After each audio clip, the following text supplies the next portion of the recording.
Bonsoir à ceux qui sont là. Donc on va démarrer le petit stream avec l'observation de la comète. Il est 8 heures, ça tombe bien. Donc je vais vous afficher quelques petites infos pour commencer sur la comète et puis après on pourra passer à l'observation directement. Donc je vais la laisser tourner pendant un bon moment, comme ça ceux qui arrivent en cours pourront l'observer. Sachant qu'au début ça va être un point plus ou moins diffus et puis ensuite on va la voir se déplacer puisque moi je vais viser une étoile à côté. Donc le télescope lui va être figé sur l'étoile et la comète qui est dans le champ devrait apparaître théoriquement. Et on devrait la voir évoluer un petit peu. Bien sûr c'est pas à toute vitesse puisqu'elle est très loin et qu'elle ne progresse pas vite. Voilà, donc les petites informations sur la comète qui proviennent de Wikipédia. Donc ça je vous laisse le lire tranquillement pendant que je mets le télescope en route sur la comète. A tout de suite.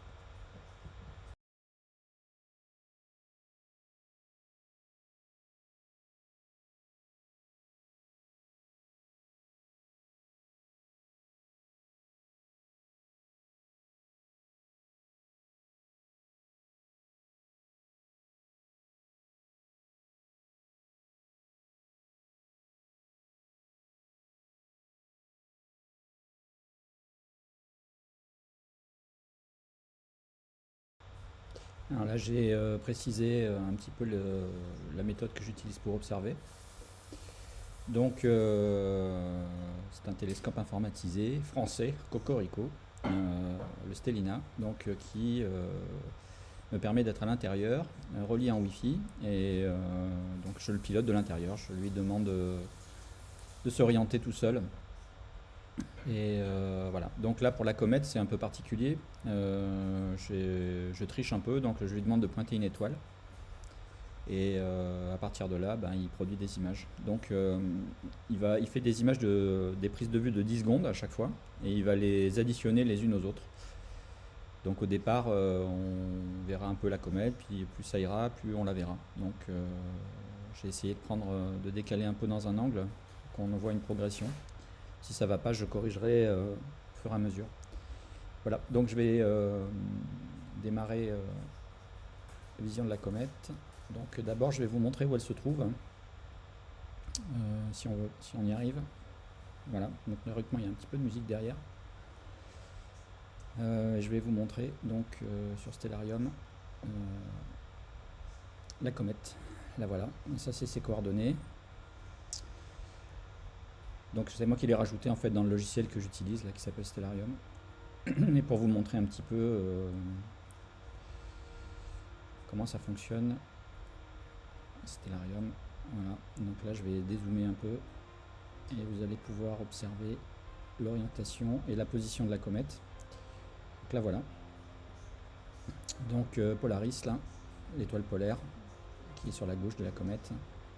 Et si on dézoome, donc il y a la grande ours à droite, hein, et on voit la casserole là en bas, donc on n'a pas trop l'habitude de le voir comme ça parce que évidemment alors je vais essayer de vous afficher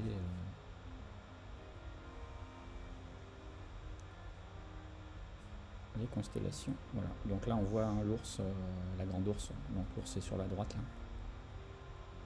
là. Voilà, et la petite ours, donc le petit ours est représenté à gauche de la comète et c'est pile poil entre les deux. Voilà, donc je reviens sur la comète et maintenant que je vous ai montré où ça se trouve, donc là voilà, elle est représentée comme ça, hein, avec ses coordonnées ici qui varient en permanence. Et je vais maintenant passer sur la vue du télescope. Donc là pour l'instant j'ai commencé un peu, hein, il a déjà stacké 14 images. Donc voilà, vous allez voir ce que ça donne, c'est pas hyper spectaculaire, c'est pas la NASA, mais ça permet de le voir en direct, hein, qui s'additionne au fur et à mesure du temps. Donc je coupe le... Voilà. Voilà, donc là je vais cacher Stellarium derrière. Et là vous avez donc la comète. Donc sur la droite là c'est le nombre d'images qui qui se stackent, qui s'additionnent.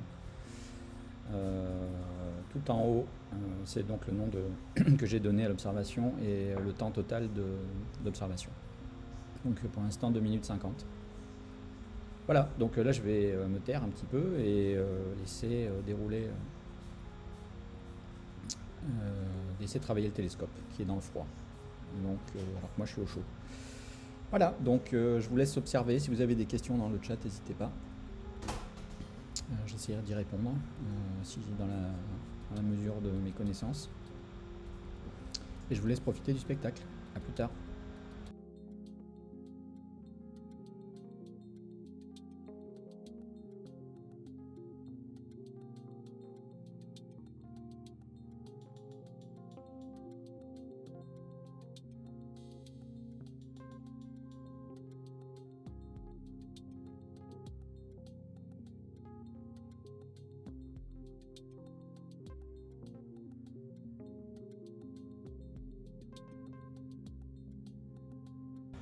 Je vais laisser dérouler un petit peu. On a 22 images. Je vais voir l'orientation qu'elle prend par rapport là où je l'ai mis sur l'écran. Voir si je ne recentre pas sur une étoile plus proche pour la remettre un peu au milieu. Parce que là j'ai peur qu'elle parte un peu sur le côté et que l'image finale soit un peu moche. Donc je laisse encore 5 minutes et puis on verra ce que ça donne à ce moment-là.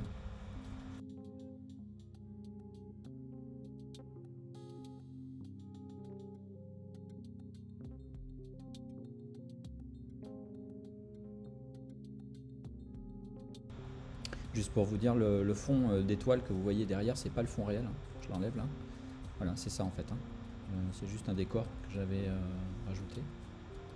Mais la taille de l'écran, c'est un iPad donc qui transmet. Ouais, c'est ça en fait. Voilà, à tout à l'heure.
Bonsoir à ceux qui nous ont rejoints.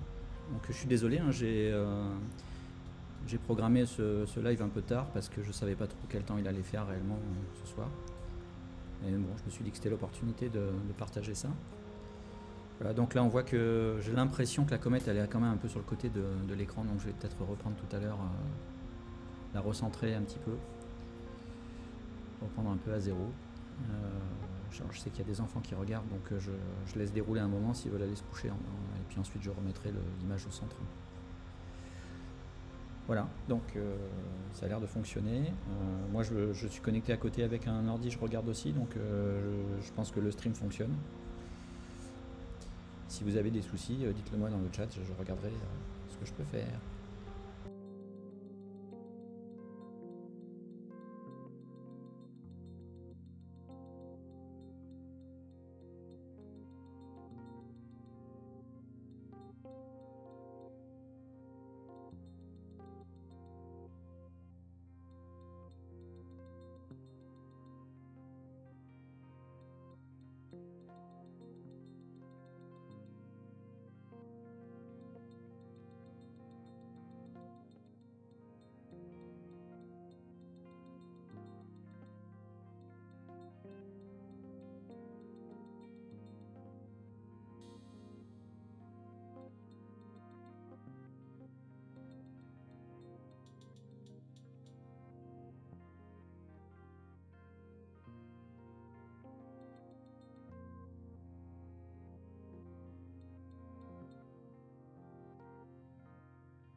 Alors, je vais vous remontrer dans Stellarium l'endroit où on se trouve, pour ceux qui sont arrivés après le départ. Donc, je réaffiche Stellarium.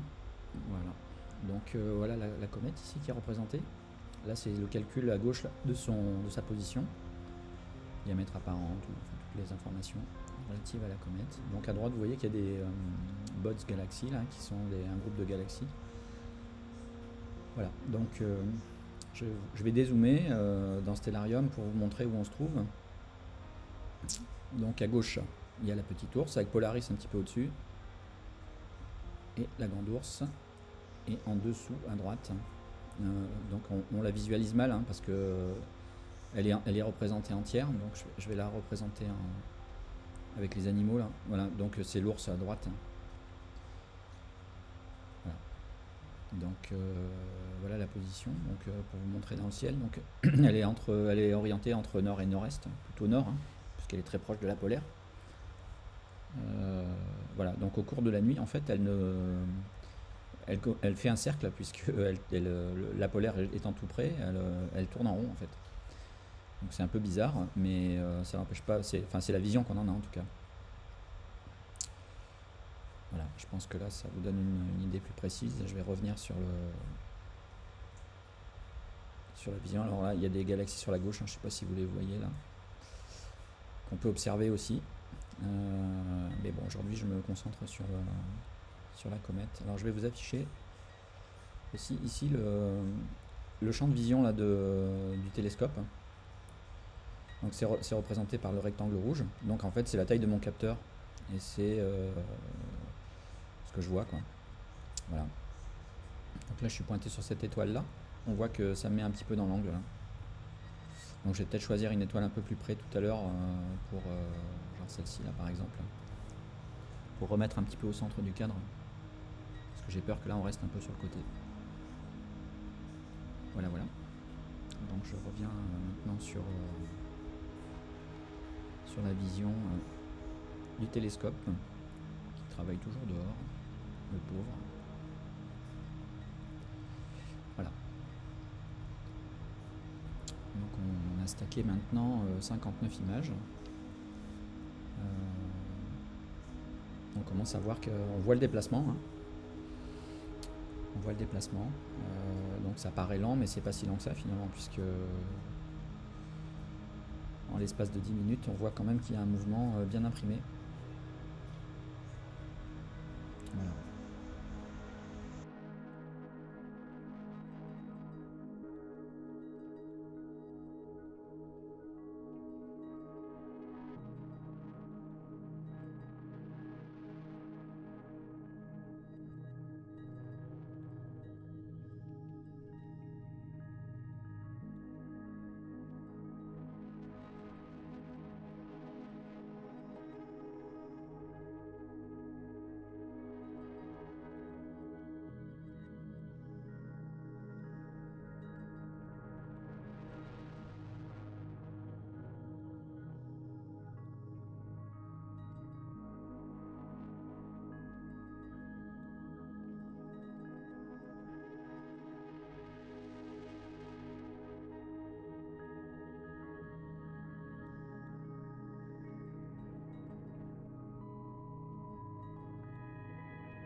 Il y a Manu qui pose une question à propos de la verticalité là, de l'image.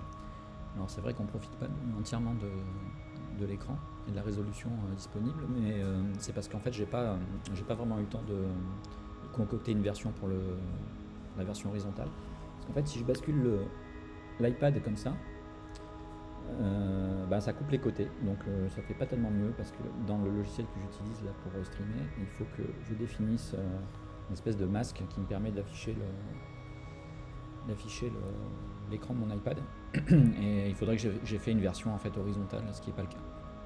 Donc pour le moment malheureusement, pour cette fois-ci, ça se passera dans ce sens-là.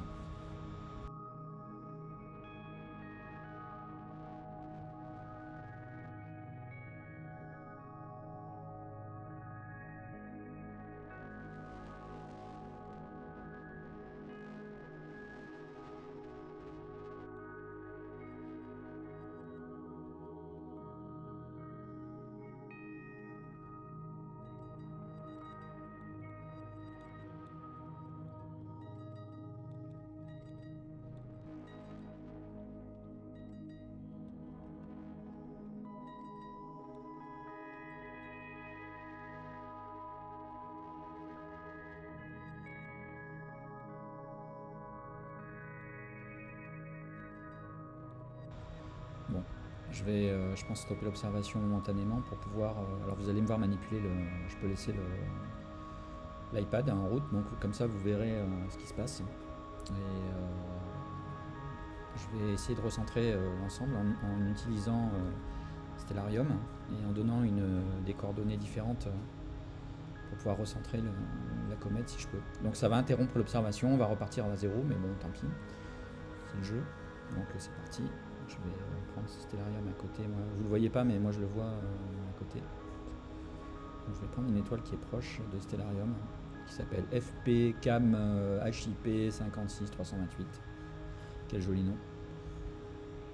Et je vais prendre ces coordonnées. Donc là, j'arrête l'observation ici. Donc normalement, vous devez voir que j'arrête l'observation. Voilà. Et je vais modifier les coordonnées ici. Donc ça c'est en fait l'écran qui me permet de créer la visualisation pour un objet qui n'existe pas dans le catalogue du Stellina. Donc ici j'ai l'ascension droite en bas et la déclinaison. Et là je vais entrer cette étoile là. Donc 11h32 et 52 secondes. Et donc en déclinaison 79,54 79 54 et 59 secondes. Voilà, je vais sauvegarder ça si je ne me suis pas trompé. Donc il refait le travail initial, donc c'est intéressant pour vous de voir ce qui se passe. Donc le télescope se recalibre se recale donc sur la coordonnée que je lui ai donnée. Donc pour ce faire, en fait, comment il fabrique? Il prend une photo du ciel au plus proche des coordonnées qu'il connaît et il regarde en fait si ça correspond à ce qu'on a demandé. Donc ça s'appelle plate solving. Donc en fait il a un espèce d'atlas des étoiles visuel et il compare avec ce qu'il voit vraiment visuellement. Ça lui permet de s'orienter. Donc une fois qu'il a effectué ce réglage, il va vérifier la position et il va adapter le suivi et il va démarrer l'observation. Donc il ne faut pas oublier que tout tourne. Donc le Stellina il compense en permanence sur les deux axes et il calcule une rotation aussi. Visuel pour pas que ça tourne en fait visuellement. Donc il a un dérotateur de champ, on dit. Voilà. Donc là en fait c'est reparti, vous voyez, on l'a recentré. On repart à une image, 10 secondes. Et voilà, c'est reparti pour l'observation. Ça sera plus sympa parce qu'on est un peu plus au centre. Voilà, donc je vous laisse observer tranquillement. Moi je pense que je vais aller coucher Cerise en attendant. Tout à l'heure.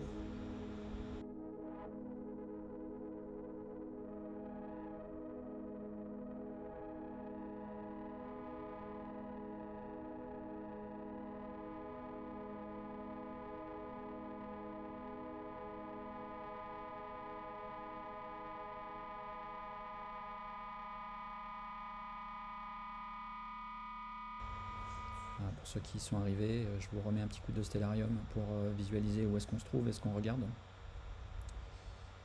Donc, nous revoilà dans Stellarium, donc qui est un logiciel en fait d'astronomie qui est gratuit d'ailleurs, vous pouvez télécharger. Ça vous permet de visualiser à peu près tous les éléments des différents catalogues, y compris le système solaire, les planètes, tout ça. Voilà. Donc là je suis en train de dézoomer et vous allez voir que donc, la comète qui est au centre là, que j'ai rajouté moi-même dans le catalogue de Stellarium. Voilà, donc elle est orientée nord à peu près et elle se trouve donc à droite de la petite ours et à gauche de la grande ours. Donc elle n'est pas très haut sur l'horizon et je pense qu'elle est visible à l'œil nu ou avec une paire de jumelles sans souci. Si vous arrivez à la repérer, donc on voit à peu près comment on peut faire avec la petite casserole là, voilà, sachant que l'étoile qui est tout à fait en haut là, de la petite casserole, c'est l'étoile polaire. Donc c'est-à-dire que quand la Terre tourne, l'étoile polaire en fait reste fixe dans le ciel puisqu'elle est dans l'axe de la rotation de la Terre. Donc si vous voulez, la comète elle va faire comme un espèce de cercle autour de Polaris. Mais c'est pas qu'elle se déplace, c'est que nous on tourne. Donc voilà. Si elle avait été pile poil sur Polaris, on l'aurait vu bouger comme on la voit actuellement sur le stream, mais par contre elle n'aurait pas tourné en plus à cause de notre rotation. Voilà, je vous montre avec la partie artistique des constellations là, pour bien voir la grande ours sur la droite là, et la petite ours là, qui est représentée sur la gauche. Au-dessus c'est une girafe à l'envers, hein. C'est la constellation de la girafe. Voilà, donc je vous remets sur le télescope qui est toujours dehors, dans le froid. Et je vous laisse observer tranquillement.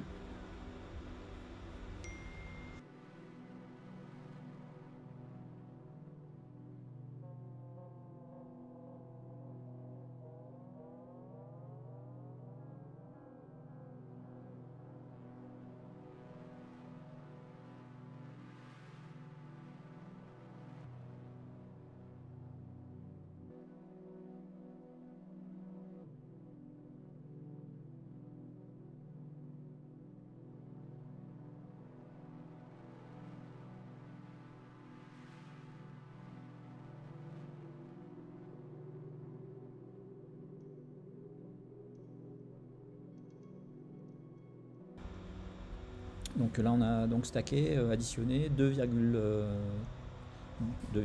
minutes 30 d'exposition. Donc 16 pauses. Sur la droite en fait c'est le nombre de pauses. Donc ici je peux vous remontrer, je ne l'ai pas fait tout à l'heure, mais on peut repartir de zéro. Voilà, donc là on était sur la première image. Pardon, et là, voilà, là je reviens sur l'image en cours. Donc je peux refaire, ça fait comme un petit film. Voilà. Donc je vous laisse observer son déplacement. Je pense que d'ici 1 heure, elle aura quand même parcouru un chemin important.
ne soyez pas déçus sur le résultat, hein, parce que c'est ce qu'on voit, hein, on peut pas tellement faire mieux. Alors, évidemment, les images qu'on verra dans la presse ou que je ferai a posteriori d'ailleurs, elles sont retravaillées, hein. Là, c'est le Stellina, en fait, c'est son avantage, c'est qu'il fait l'addition des images en temps réel, ce que propose relativement peu de télescopes finalement. Mais a posteriori, en fait, j'enregistre les images là sur une clé USB qui se trouve dans le télescope, et ça me permet de les retraiter plus tard, de façon plus précise, en exploitant un format particulier de fichiers liés à l'astronomie. Ça me permet de faire des traitements plus poussés, comme supprimer les étoiles, les remettre plus tard, pour pouvoir mieux travailler les couleurs, avoir des couleurs plus réalistes sur la comète. On voit quand même qu'il y a une espèce de teinte verdâtre qui commence à apparaître, et c'est visiblement la particularité de cette comète. Alors pourquoi? Sûrement des éléments chimiques, je ne sais pas, là j'ai pas la réponse, mais la couleur verte que vous voyez un petit peu, l'espèce de halo autour du noyau, là, c'est normal, c'est réel. Donc c'est suffisamment proche pour qu'on puisse percevoir des couleurs. Et puis comme on additionne les images, on a de plus en plus d'informations que l'œil ne pourrait pas avoir. Je n'ai pas essayé avec les jumelles, mais je sais que sur les galaxies, par exemple, on les perçoit en noir et blanc parce qu'elles sont trop loin, et que la somme de lumière qui arrive jusqu'à nous est faible, donc on les voit en noir et blanc. Et on les voit mal, on voit un halo plutôt qu'une forme. Pour la comète, c'est un peu différent parce qu'elle a quand même un noyau très lumineux, et puis on voit la traînée. Donc cette comète-là n'est pas hyper démonstrative, hein, mais bon voilà, elle a la particularité de se promener dans notre coin tous les 50 000 ans, donc c'était le moment de la regarder.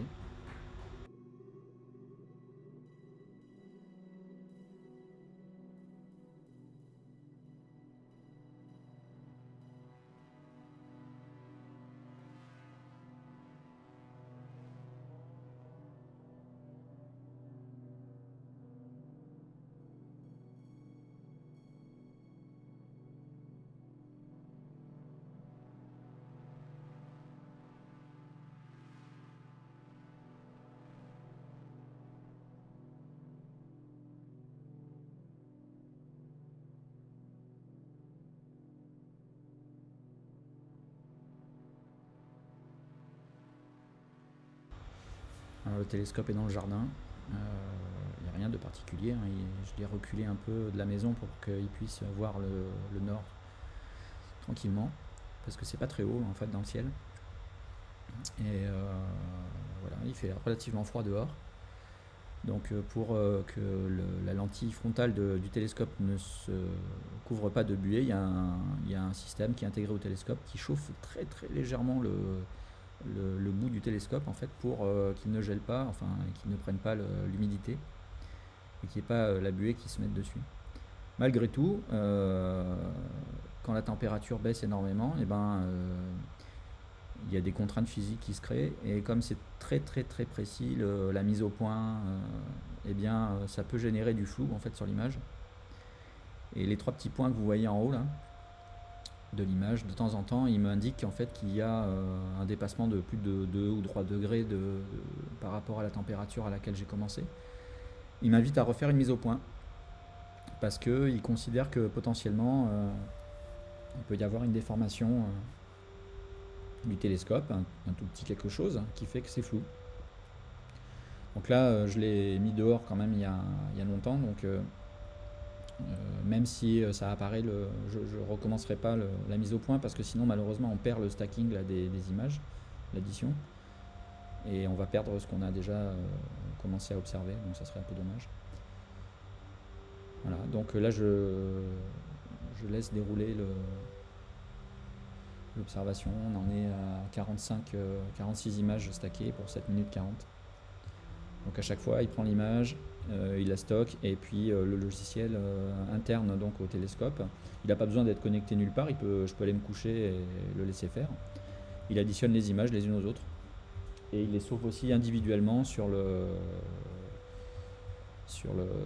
clé USB.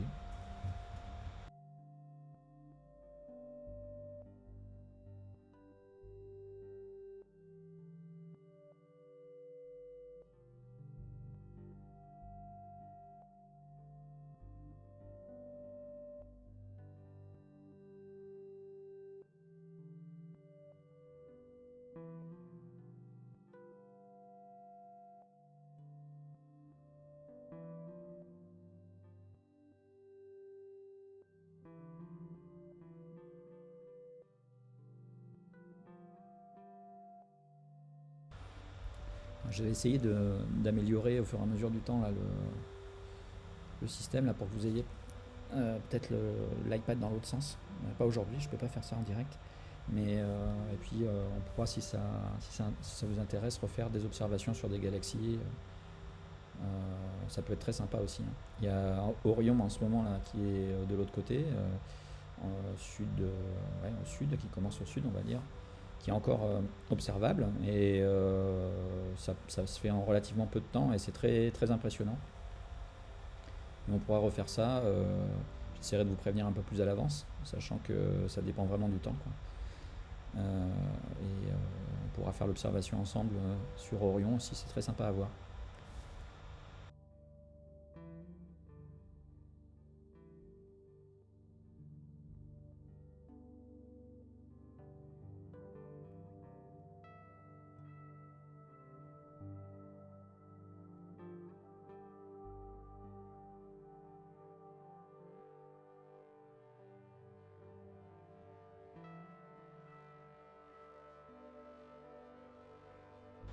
Donc là, on a la comète qui avance, on la voit avancer, on a l'impression de la voir avancer un peu vers le haut, là. Mais on voit la traîner un peu vers la gauche. Et ça, c'est indépendant de sa direction, c'est-à-dire c'est le vent solaire qui pousse en fait sur la comète sur le côté et qui génère une traînée, mais en fait, elle va dans une autre direction, quoi. Donc la traînée n'est pas derrière comme sur un dessin ou dans un dessin animé, hein. Elle est un peu, là, elle est un peu latérale à son déplacement, c'est normal.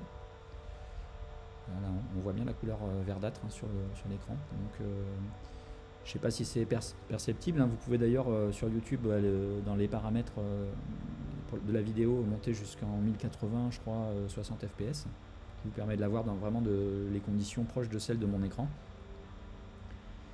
Et on voit un peu d'artefacts sur l'image, hein, des petits points, des petits détails un peu désagréables à voir qui n'existent pas en réalité, mais ça c'est lié à l'addition et à la compression sur YouTube, etc. etc. Donc ça justement, c'est l'avantage de pouvoir retraiter l'image a posteriori, c'est que je m'affranchis de tout ça, parce que je vais traiter une image brute et la qualité finale sera meilleure théoriquement, si je me débrouille bien. Donc je vous ferai suivre par la suite l'image si ça vous intéresse.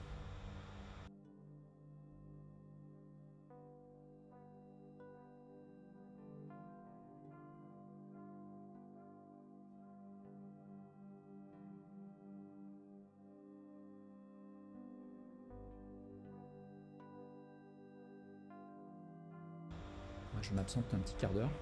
Je vais lire l'histoire de Bonne Nuit là, pour Cerise. Donc à tout à l'heure.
Je suis là, mais je m'absente donc un petit quart d'heure pour lire l'histoire de ce riche. Je vous fais un petit coucou vite fait, puisque je suis là quand même. Et je vous dis à tout à l'heure.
Je vois que rien n'a explosé. Tant mieux.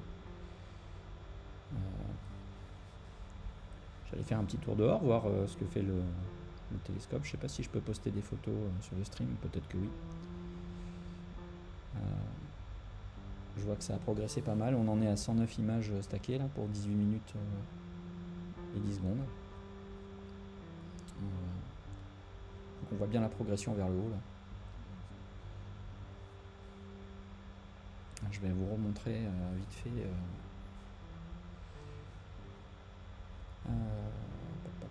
Stellarium. Voilà, je vais cacher le. Voilà. Donc là vous voyez la position de la comète. Je vais prendre un Stellarium. Voilà. Donc orientée au nord, à peu près toujours au même endroit. Hein. En fait, sur une nuit, elle va pas se déplacer des masses et des masses. Hein. Donc elle sera au plus proche de nous, je crois, le 1er février, il me semble. Donc très bientôt. Et ensuite, elle va s'éloigner de nouveau et revenir nous rendre visite dans 50 000 ans. On sera toujours là, évidemment. Voilà. Donc là, je vous la montre en gros. Et puis, donc vous voyez qu'autour, il y a des galaxies qui sont les petits carrés verts. Là, c'est un amas aussi, là, juste à gauche, là, ici, là. C'est une nébuleuse, apparemment. Je sais pas si on peut la voir sur le logiciel. Bon, on la voit pas. Voilà, je me remets sur la comète. Ah, alors, je vous remonte le champ du télescope. Hein. Donc, le rectangle rouge, donc c'est en fait la représentation de mon capteur de télescope, comme un capteur d'appareil photo. Quoi.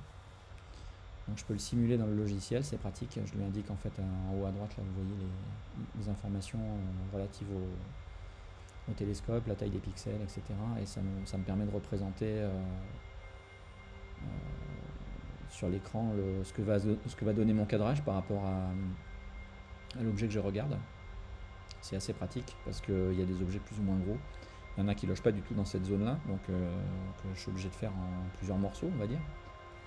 Mais pour la comète, pas de souci. Elle loge parfaitement dans le capteur. Alors c'est pas tout à fait vrai d'ailleurs parce que toute la queue de la comète et le halo qui s'en dégage est très grand en fait. Pour l'instant on le voit pas énormément, mais au fur et à mesure du temps on va le voir de plus en plus. On pourrait presque l'observer avec un télescope qui a un champ plus grand. Alors le deuxième télescope n'est pas encore dehors, je sais pas si je vais avoir le courage de le sortir. Mais je referai peut-être une session avec l'autre télescope pour vous montrer un peu ce que ça donne. Le voir peut-être différemment. Voilà, je vais revenir sur je vais enlever le champ de Stellina. Je vais vous remontrer quand même en dézoomant la position au nord. Voilà. Et je vais revenir sur l'observation en temps réel. Et voilà. Merveilleux.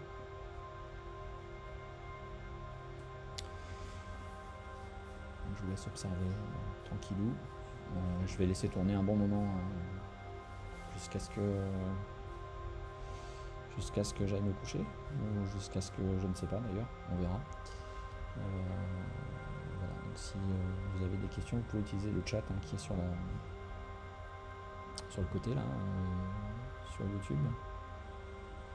Je m'efforcerai d'y répondre. Ou m'envoyer des textos, puisque la plupart des gens qui sont sur le stream là sont soit de la famille, soit des amis. Donc voilà.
Alors je ne l'ai pas dit, mais la Lune est bien présente, hein, puisqu'elle est presque au zénith, et elle est à je crois 56% sa phase, donc elle éclaire quand même déjà pas mal. Donc pour l'astronomie, c'est pas forcément terrible si on observe les objets peu lumineux, parce que ça crée un espèce de fond clair dans le ciel qui gêne en fait. Et on peut quand même observer, mais le fond du ciel est moins noir, donc ça veut dire que les images sont moins belles. Et ça peut être vraiment très gênant si on est proche de la Lune ou dans la même direction. Ça peut créer aussi des aberrations optiques parce que la lumière de la Lune rentre dans le télescope de côté ou se reflète sur un truc et ça crée des artefacts terribles. Bon, là c'est pas le cas parce qu'elle est vraiment en l'air et la comète est assez basse sur l'horizon nord, donc on n'est pas dérangé. J'ai aussi mes amis les lampadaires qui éclairent en orange jusqu'à 11 heures. Et eux aussi, ils me facilitent pas trop la vie. Je pourrais leur jeter un petit sort, mais bon. Voilà, donc théoriquement, moi je commence les observations à 23 heures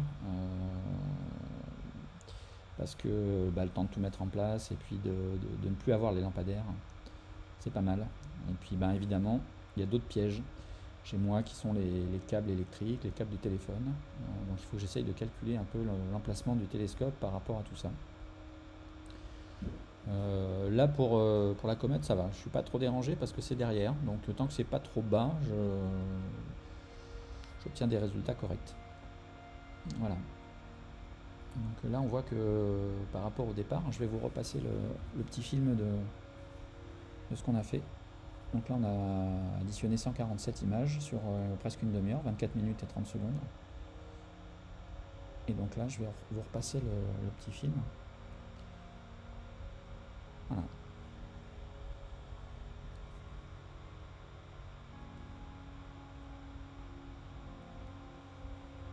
Voilà, donc quand on va commencer, voilà, on voit bien la trajectoire. Donc la couleur verte maintenant est assez prononcée sur la partie droite en tout cas. Et la partie gauche laisse apparaître des couleurs un peu orangées, je trouve, qu'on retrouve aussi sur des photos de la comète à d'autres endroits. Voilà, donc là je la laisse continuer, sachant que on voit bien que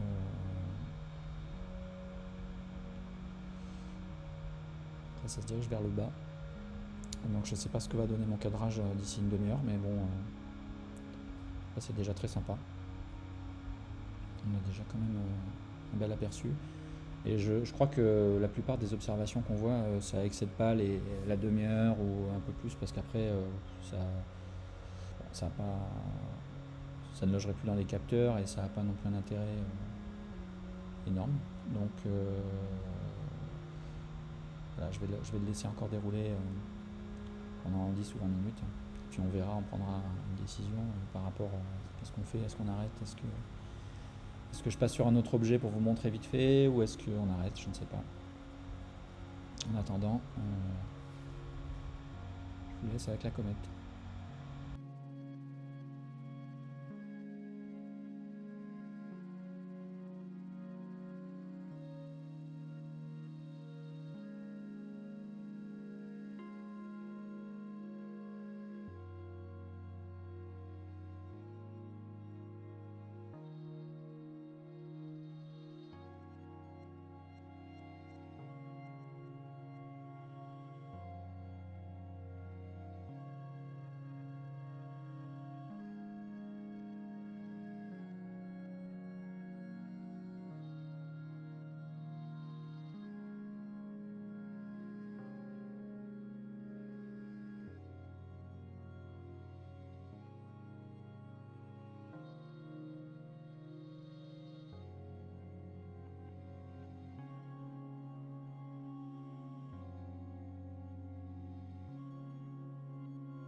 Moi je vais laisser aller jusqu'à 30 minutes d'observation pour la comète.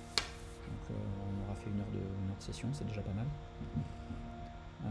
Et je vais vous montrer dans Stellarium la position de la Lune dont je parlais tout à l'heure. Donc je vais enlever la... Voilà. Donc, je ne sais pas si vous la voyez, elle est tout en haut ici. Donc je vais aller sur Stellarium pour vous la pointer. Là, voilà. Et la comète est en bas ici. Non, je ne suis pas tout à fait dessus, mais voilà.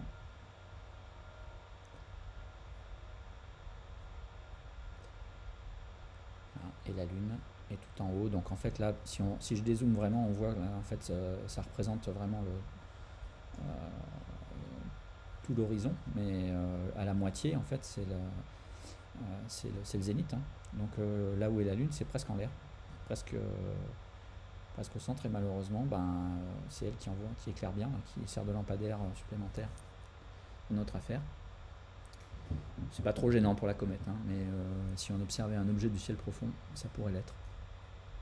Là, je vais vous montrer un petit truc, c'est que le Stellina donc, me fait une petite alerte de température. C'est-à-dire que la température extérieure doit être en train de chuter, parce qu'il n'y a pas de couverture nuageuse, donc il fait de plus en plus froid. Et donc il me dit il faudrait refaire un focus. Donc je ne vais pas le faire parce que sinon on va perdre notre observation, mais ça peut conduire à une netteté plus approximative. Et si on laisse faire, on peut avoir des images moins nettes, des étoiles. Ça se traduit souvent par des étoiles plus grossières, des points plus gros, et c'est un peu désagréable après. Donc je reviens sur l'iPad. Voilà. Donc là, vous voyez en haut le petit thermomètre qui clignote là. Donc je vais vous montrer ce qu'il dit. Il dit refaire la mise au point, et puis je peux exporter un fichier au formatif si j'ai envie pour le retraiter ultérieurement, et l'enregistrer aussi. Donc là je ne vais pas le faire parce que j'ai pas envie de tout recommencer au départ. Je vous refais le déroulement de notre observation. Voilà. Et je vais terminer le stream par un petit voyage sur la Lune, et ensuite je vous laisserai aller vous coucher si vous n'avez pas déjà abandonné. Donc je vais quand même je vais stopper l'observation ici. Hop, bye bye la comète. Voilà, donc vous allez voir comment se manipule l'application, c'est sympa. Je vais revenir, donc là il dit qu'il est encore occupé parce qu'il considère qu'il n'a pas terminé l'observation. Donc là je vais revenir sur mon catalogue. Donc là j'ai un catalogue explorer où je vois tous les objets qui sont qu'on peut explorer en ce moment, tout de suite maintenant. Voilà. Et je peux demander donc dans le système solaire ici la Lune.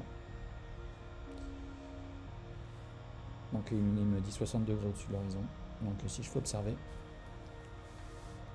Donc le télescope en fait, alors il donne une petite info rigolote, là il faudrait environ 18 jours en avion de ligne pour atteindre la Lune. Et voilà, donc il va faire son pointage. Donc en fait là il est vraiment en train de tourner le télescope et de pointer vers le haut.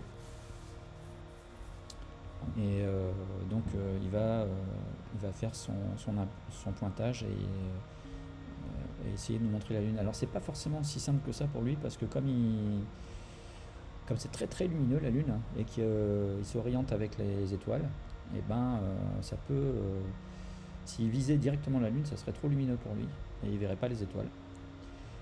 Et donc il est obligé de tirer un petit peu à côté pour voir les étoiles, pour s'orienter, et ensuite il applique une correction pour revenir sur la Lune. Et voilà. Donc ça c'est le process, hein. Tout ce que vous voyez en ce moment, c'est comment ça fonctionne quand on pointe un objet depuis le Stellina. Donc c'est pas instantané, parce que le temps que, pour la Lune en particulier, qu'il se mette en place, qu'il ne soit pas aveuglé, qu'il tire un petit peu à côté. Alors des fois même ça échoue parce qu'il y a un halo trop important autour de la Lune et il n'y arrive pas.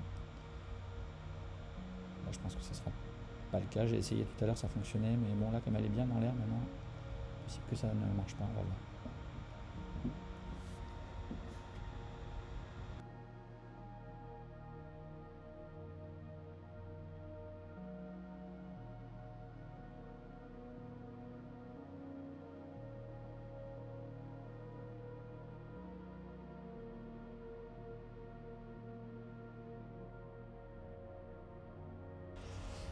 Ah, c'est un peu lent, donc je pense qu'il y a peut-être des difficultés. C'est possible.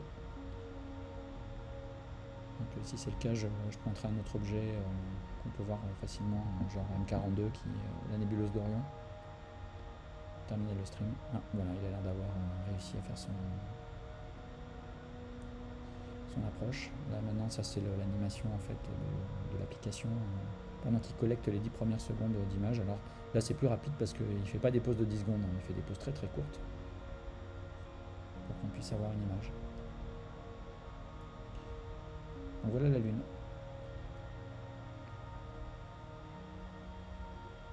Donc c'est assez sympa puisqu'on voit, on voit bien les cratères, parties cratères sur les côtés. Donc ici moi je peux zoomer avec l'iPad.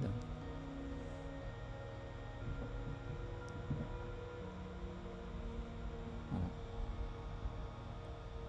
Donc on voit là il y a une petite déformation par moment, donc ça c'est la turbulence, hein, c'est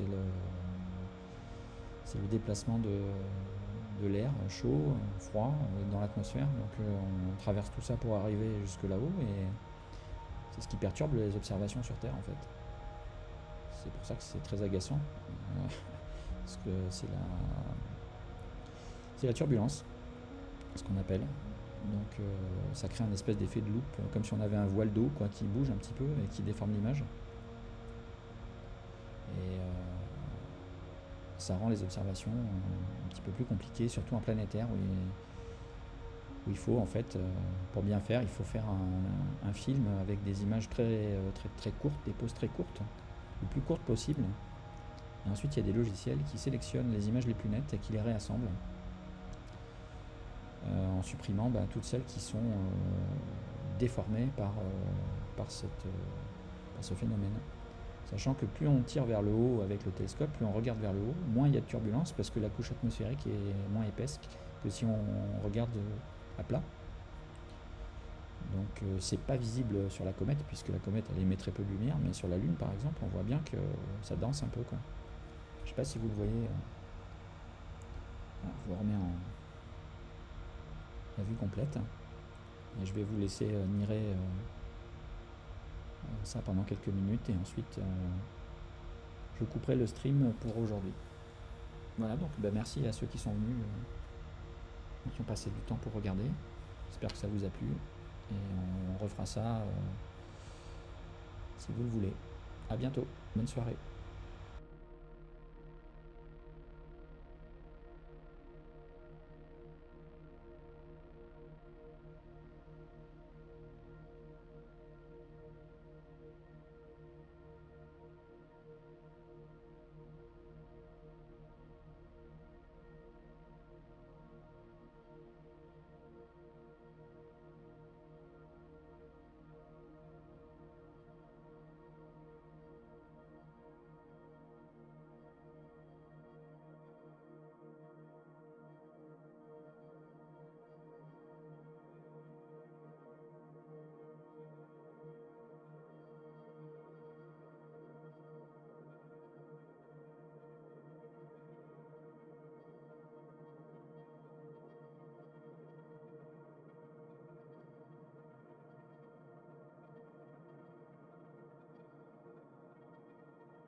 Voilà, donc je reprends la parole une dernière fois. Je vais interrompre le stream sur cette vue de la Lune.